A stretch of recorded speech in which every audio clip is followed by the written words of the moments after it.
Sveiki visiems tiem, kas nori išmokti užsienio kalbą arba diskutuoja apie tai, kokie yra metodai geri ar blogi. Labai džiaugiuosi, kad kolibrių metodas susilaukia labai daug kritinių pastabų. Mes tokius sukėlėm didžiulės diskusijas, jau galanda peilius visi tradicinių mokymų atstovai. Ir aišku, be abejo labai lengva reklamuoti savo metodą ir kalbėti, o mes patys geriausiai, tai mes nutarėm pamėginti įvesti kažkokį objektyvumą, nes viską galima supras geriau, kai tu kažką palygini. Ir pirmas mini eksperimentas, tai yra štai toks. Mes nutarėm palyginti, kaip žmonės jaučiasi tradicinių mokymų metu. Ir mes paėmėm tradicinę pamokėlę, 2 pamokėlės, 2 akademinės valandas, kurios vyksta taip ar kitaip, bet labai panašiai įvairiuose tradicinėse mokyklose ir jos susidaro iš ko? Iš paprastų tokių elementų. Dėstytojai pristato gramatiką, paaiškina, kaip reikia kalbėti taisyklingai, paaiškina detalės ir po to duoda įvairių pratimėlių tam, kad žmonės pasitreniruotų, pavyzdžiui, paskaitytų tekstą. Taip, mes paimam fragmentą klasikinės anglų kalbos pamokos. Ir antra dalis, tai yra žodžių mokymasis. Ir paimam žmonės, kurie arba visai nežino anglų kalbos, arba žino truputėlį ir norim pasižiūrėti, kągi realiai žmogus išmoksta tradicinėse pamokose, kiek jam pavyksta žodžių naujų išmokti ir aplamai, kaip jisai jaučiasi tradicinėse pamokose. Mes paimėm skirtingų amžiaus žmonių su skirtinga patirtim, skirtingų profesijų, tam, kad būtų mūsų mini tyrimas toks objektyvesnis. Ir jūs pamatysite trumpas ištraukas iš tų pamokėlių, kurias veda profesionaliai anglų kalbos mokytojai. Taigi, kai žiūrėsite šį siužetą ir atsiliepimų žmonių, o iš anksto primenu, kad mes nemokėjom nei vieno lito, taigi žmonės kalba tai, ką jaučia. Ir norėčiau, kad jūs nevertinat mokytojus, nes mokytojai tiesiog darė tai, ką mes jūs paprašėm, atliko klasikinę anglų kalbos 2 pamokas, o po to tų pačių žmonių paprašysim duoti atsiliepimo, kaip jie jaučiasi po kolibrių metodų, kągi jie išmoksta per 1 valandą naudodami greičiausių pasaulyje būdų mokyti užsienio kalbų kolibrių metodus ir pasižiūrėsim ir tada patys galėsim sudaryti įspūdį, taigi ar verta surizikuoti, ateiti ir išmokti greitai, lengvai, arba vis dėlto verta laikyti senų tradicijų ir iš lėto, bet labai taip sunkiai mokytis užsienio kalbų. Taigi, bet kuriuo atveju priimsi sprendimą jūs ir linkiu geros peržiūros, gerų jausmų ir susitiksim vienu žodžiu. Anglų kalbos pamokėlėse, kolibrių metodų prieš tradicinių metodų tokio kova. Ir dar, kaip antrą raundą siūlau bet kokiai užsienio kalbų mokyklai metu pirštinę. Reiškia, kviečiam bet kokią užsienio kalbos mokyklą, ar tai tarptautinę, ar tai pasaulinę, arba tai lietuvišką, su mumis pasivaržyti. Varžysimės labai sąžiningai. Bus nepriklausoma komisija ir bus užduotis, kiek žmonės turi išmokti ir pasižiūrėsim, kam pavyks aplenkti mūsų metodą. Kaip pradžiai duodu 10 prie 1. Aš garantuoju, kad bet kuris metodas, kuris taikomas šiuo metu pasaulyje, minimum 10 kartų lėtesnis. Jeigu jūs išmoksite 10 žodžių, mes per tą laiką išmoksim minimum 10 kartų daugiau. Jeigu jūs išmokstat 1 gramatinę taisyklę, mes per tą laiką minimum 10 kartų daugiau išmoksim. Jeigu jūsų žmonės atsimins tai 1 dieną, mūsų žmonės minimum atsimins visam gyvenimui. Taigi, metu pirštinė. Galim pasakyti bet kokį finansinį prizą. Pradžioje aš duodu 10 000 litų. 1 prie 10, 10 000 litų. Bet kuriai mokyklai, kuri priims mūsų iššūkį ir norės objektyviai, o ne vien tik žodžių pagalba, pasilyginti, pasižiūrėti, koksgi metodas yra pats geriausias. Kol kas aš tvirtinu, kad kolibrių metodas yra pats greičiausias pasaulyje būdas išmokti užsienio kalbą. O kam neužtenka tik tai tokių iššūkių, kviečiu šį rudenį į mūsų organizuojamą pasaulio atminties čempionatą, kur suvažiuos patys greičiausi atminties ekspertai ir ten jūs galėsite pasivaržyti ne tik su mumis, bet ir su stipriausiais pasaulio čempionas. Ten jūs galėsite išbandyti savo jėgas, pamatyti, ką mes sugebam. Taigi, siūlau mažiau kalbėti, o daugiau varžytis. Taigi, susitikime ringe. Iki. Labą dieną. Sveiki. Esu Lukas Puidokas ir priklausau amžiaus kategorijai 4-10. Esu iš Kauno miesto ir mano veiklos pobūdis turiu nuosavas mokyklas. Gintarė, 23 metų studentė Vilnietė. Mano anglų kalbos žinios yra silpnokos, ypač labai prasta gramatika iš tikrųjų. Man 32 metai, esu iš Vilniaus inžinierius. Iš patirtis anglų kalboje mokyklų kiek teko mokytis, bei kartais susiduriu keliais. Man yra 28 metai, esu Vilnietis. Mano veikla yra geodezininkas, inžinierius. Anglų kalbos patirtis yra labai silpna. Man yra 35 metai, esu Vilnietė ir dirbu švietimo sistemoje. Mano anglų kalbos žinios yra neypatingos, aš galiu susikalbėti buitiniam lygmenį ir buitiniam lygmenį perskaityti kokį nors tekstą. Esu Rasa, man 25 metai, iš Vilniaus, dirbu informacinių sistemų srityje. Anglų kalbos niekada nesimokiau, tiesiog iš Kolibri metodo tikiuosi gerą startą. Raminantis Valerijanas, amžius 50 metų judėja, miestas Vilnius, veiklos profilis, tai esu prekyboje, komercijos direktorius ir šiaip skaitau, kad mane mokinti kalbų tai yra kaip katiną lodį mokinti, tai tiesiog šviesiai. Labas vakaras, aš esu Marytė Bieliauskienė, man 61 metai, aš esu 6 sūnų ir 9 anūkų močiutė. Šiuo metu aš esu pensininkė, tačiau jau susipažinau su kompiuteriu ir man labai daug reikalinga žinoti anglų kalbą. Labas vakaras, mano vardas Ieva, aš esu 40 metų, Vilnietė, dirbu nekilnojamo turto srity. Su anglų kalba susidūriau tiek, kiek pati bandžiau ją pramokti, vaikščiojau kursus, tiksliau 1 mėnesį nuėjau, labai nusivyliau. O paskui pereisim į žodyną. Tai yra skaitimas ir tai bandysime versti žodžius ir tuomet jūsų bus individualus darbas, kaip mokytis tų žodžių. Gerai? Taigi, dabar pasižiūrime pirmą į tą lentelę, kurią jūs turite. Tai yra 2 laikai. Taip, mes matome, kad jie yra puikiai išskirti į dvi lentelės, į 2 dalis. Taip, pirmas laikas, kurį mes matome viršuje, tai yra present simple laikas. Tai yra paprastas dabartinis laikas. Ten į lietuvių kalbą jums yra jisai išverstas. Dabar aš noriu, kad mes visi pasižiūrėtumėm į ką laikas reiškia. Gerai, nes čia yra lietuviškai parašyta, kada šis laikas būna vartojamas. O paskui pasižiūrėsime, kaip jis yra sudaromas. Taigi, dabar pasižiūrime. Pirmas punktelis, kuris nurodo, kad tai yra reguliariai pasikartojantis laikas, kai kažkas vyksta nuolat. Arba, pavyzdžiui, kai jisai niekada nevyksta. Pavyzdžiui, man patinka šokoladas. Taip, tai yra nuolatinis kažkoks reguliarus faktas ir kai kažkokiam veiksmui tai yra būdinga, tuomet mes naudojame paprastą laiką. Tai yra present simple laikas. Okay? Dabar neišsigąskite, dabar tik tais perėdam per teoriją ir paskui matysime, kaip sudaromas, kokie nurodomieji žodeliai yra vartojami. Taigi, dabar pasižiūrime į kitą burbuliuką. Čia yra parašyta bendras tiesas ir dėsnius. Tai gali būti kažkokie biologiniai faktai ir panašiai dėsniai įvairūs. Pavyzdžiui, saulė kyla rytuose. Kaip bebūtų, tai visą laiką tai daro ir visą laiką mes naudosime taip pat šitą present simple laiką, paprastą dabartinį laiką. Dabar pasižiūrime į kitą, įpročius ir papročius, kai mes visą laiką tai darome. Pavyzdžiui, kiekvieną dieną aš keliuosiu 7 valandą. Tai nuolatinis veiksmas, kuris nuolat kartojasi, arba tai netgi yra mūsų įprotis. Taip pat būdinga tik tai šitam laikui. Ir tuomet pasižiūrime paskutinį burbuliuką, kur šis laikas taip pat gali būti vartojamas su ateitimi. Bet su ateitimi jis gali būti vartojamas, kai yra fiksuotos tam tikros, pavyzdžiui, darbo grafikai, oro uostų tvarkaraščiai ir panašiai. Taigi. Sunku, ja?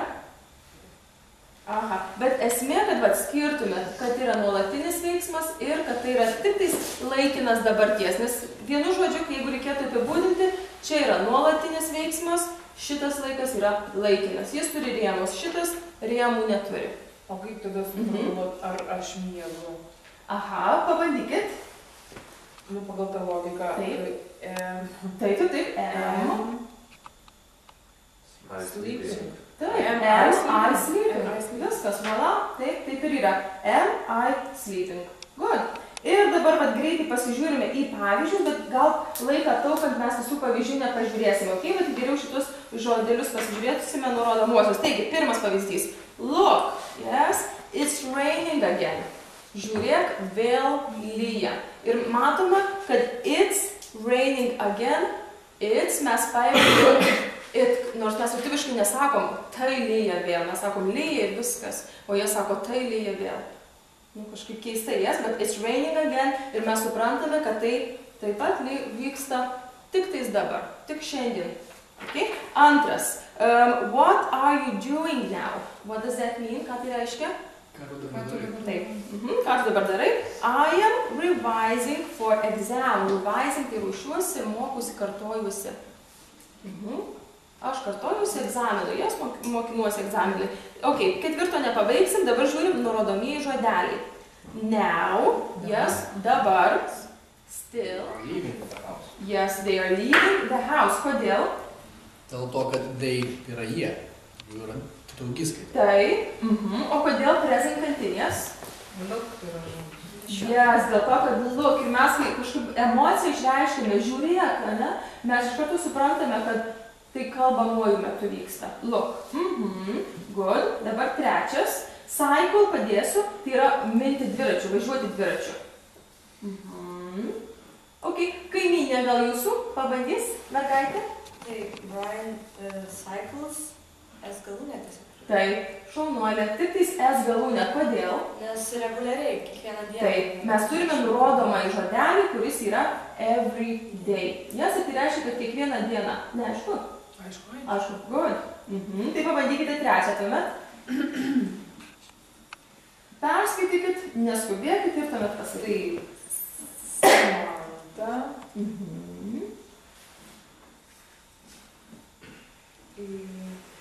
is doing her homework at the moment. Šaunuolė? Yes. Well done. Kodėl? Todėl, kad šiuo metu būtent. Yes, at the moment is doing. Aha, ir is dėl ko? Dėl to, kad ji. Yes, Samantha yra trečias asmuo. Ir tokį turime trečią asmenį, mes tuomet naudojame is. Ketvirta. Ten iš kairės jų mergaitė. O, atsiprašau, dešinės. Aha, jūs. Pabandykit. My parents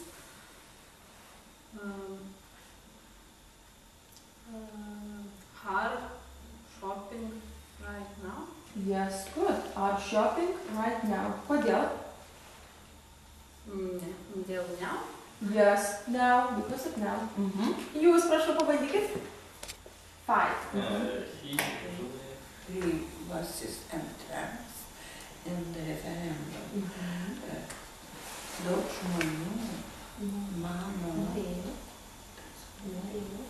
daug žmonių norėjo nemokamą. Pasirašykit čia tą žodį, kur čia reikia žinoti.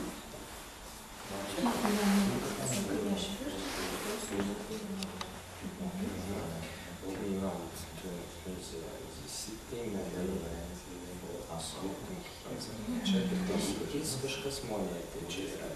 Jie nori panaudoti miesto pinigus kažkam kitam.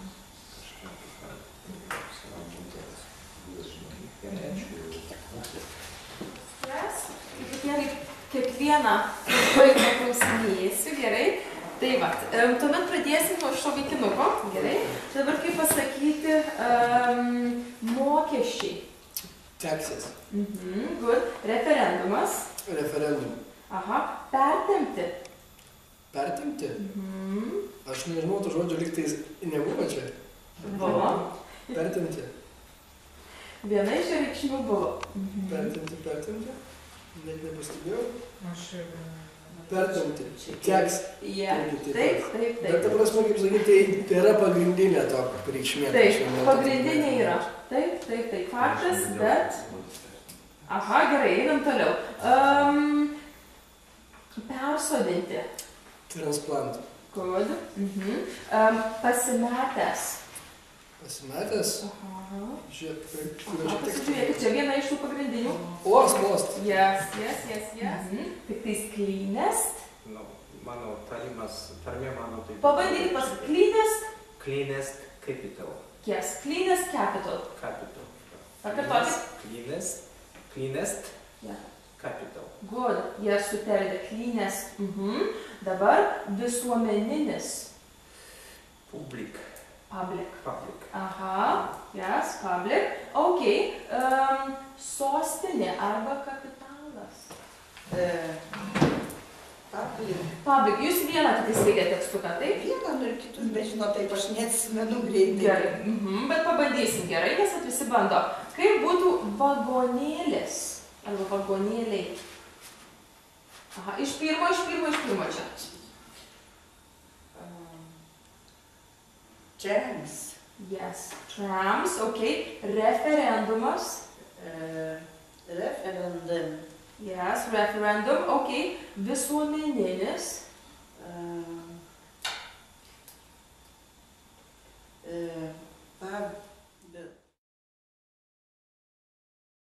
Dabar pasakykit, kiek jūs žodžių išmokit? Galite išvardinti tos žodžius, kuriuos jūs šiandien išmokit.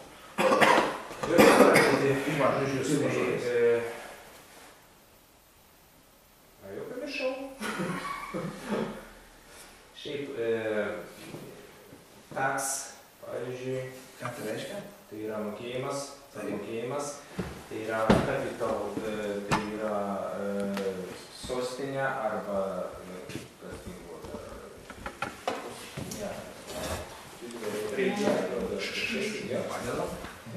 po to people, tai žmonės, kas dar? Aš jau nežinau šitų žodžių.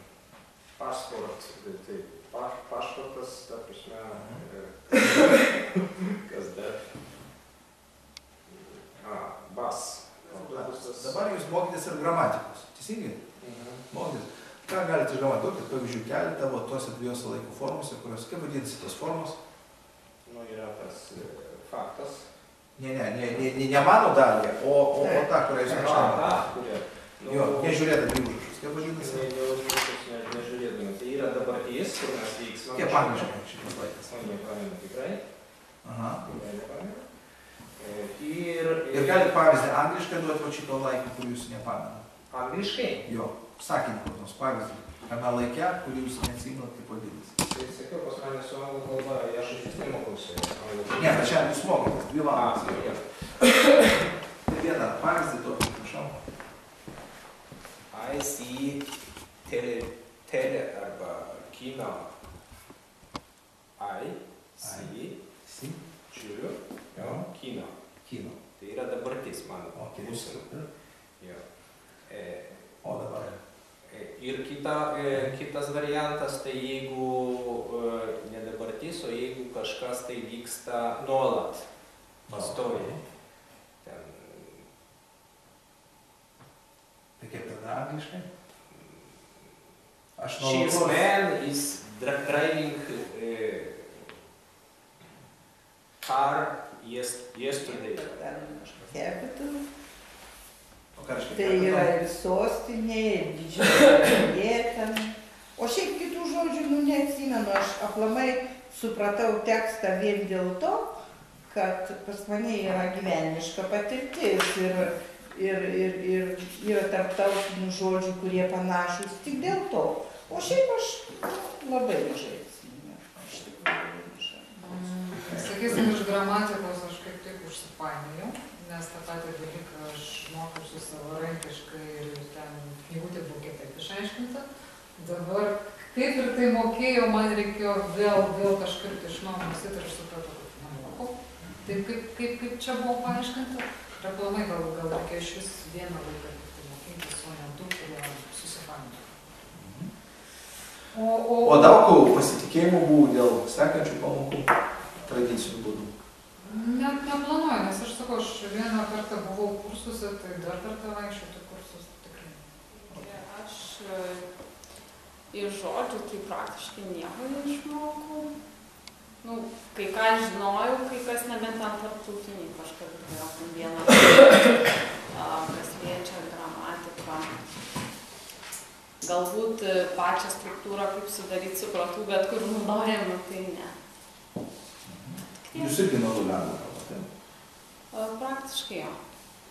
Jau žinojau, tai man buvo lengviau įsiminti, bet įsiminti buvo lengva tai, kas yra tradiciškai, pavyzdžiui, jeigu hand tai yra ranka, o kad tai yra rodiklė, kol mokytoja neužakcentavo, aš net netkreipiau dėmesio, nes mokiausi pirmą žodį reikšmės nurodytą, visų kitų ne. O iš gramatikos tai dabar atminty atgaminu lentelę, kur mokytoja davė ir matau viršui present perfect, apačioje present continuous. Aš galėčiau, aišku, gal paaiškinti. Tai paaiškinti. Taip. Perfect tai yra tas apibūdint procesus, kurie vyksta pasikartotinai ir reguliariai. Duokit pavyzdį. Pavyzdžiui, she wakes up at 6 o'clock every morning. O present continuous tai yra tai, kas vyksta šiuo metu. I'm watching TV. O šiandien, ką išmokau, tai tiesiog prisiminiau tos žodžius, ką buvau gal šiek tiek anksčiau išmokęs savo mokytoją, tai asmeniškai mokytis. O naujo taip labai kažko neišmokau, bet gal šiek tiek vėl susipainiau su laikais. Ką buvau vėl išmokęs vėl dabar. O jūs kiek sustudijuojat su mokytoja? Nu, antras metas. Misija, ką išmokau. Jo, ką šiandien iš tos tradicijos? Iš tikrųjų, nu gal ten truputėlį mokykloje, kaip mokiausi, aš ten tos žodžius daug maž žinojau, kurie čia buvo. Nu, tik tai tos prasmės jos, kad esmės kai kurių tą kažkaip gal nekreipęs dėmesio buvo.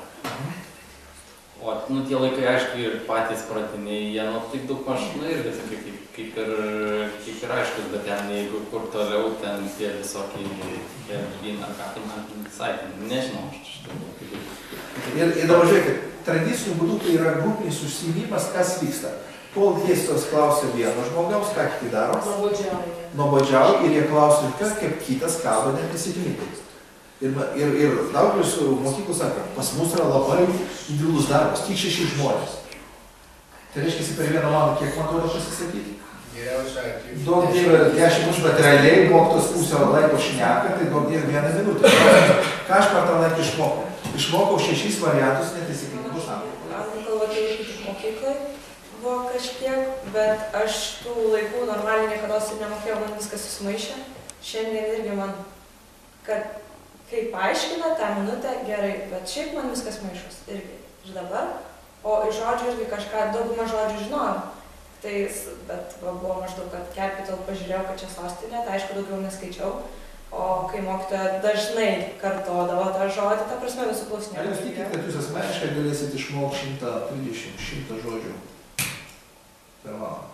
Nu, aš tikiu, kad daugiau negu pusę, tai tikrai išmoksiu. O galėsit išmokti 360 žodžių per vieną dieną? Per vieną dieną?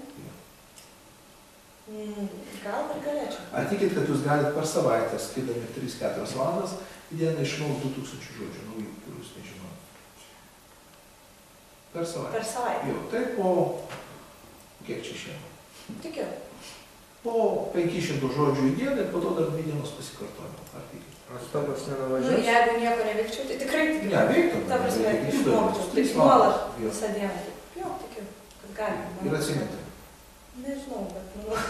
Taip, Jo, nes tradicijų yra jokio šansų. Tai išmokau per tą tradiciją. Tradicinį, o čia buvo 1,5 valandos, 2-3 valandos tradicijų mokymų. Ką jūs išmokėte per tą?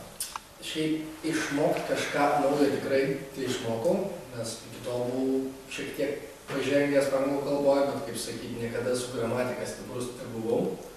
Va, bet man visą laiką veikia kiti dalykai, intuityvus anglų kalboje, tą ką krypčiau iki tol sėkmingai. O tikiuosi būtent per šios tolesnius mokymus pagilinti tai, ką žinojau anksčiau ir sutvarkyti visą gramatiką pilnai anglų kalboje. Ir kaip aš asmeniškai suprantu šią sistemą, tai kaip sakėt, pats yra algoritmai, pirmas punktas, antras punktas yra labai daug neurolingvistinio programavimo čia, būtent kaip daug paaiškina visą tą struktūrą ir pagrindinis metodas, kad dramblį valgom po gabaliuką. Rodo sunki labai ta kalba, įsiskaidai po gabaliuką ir tampa viską labai suprantama. Tu mažai pagalvoji, iš tikrųjų mes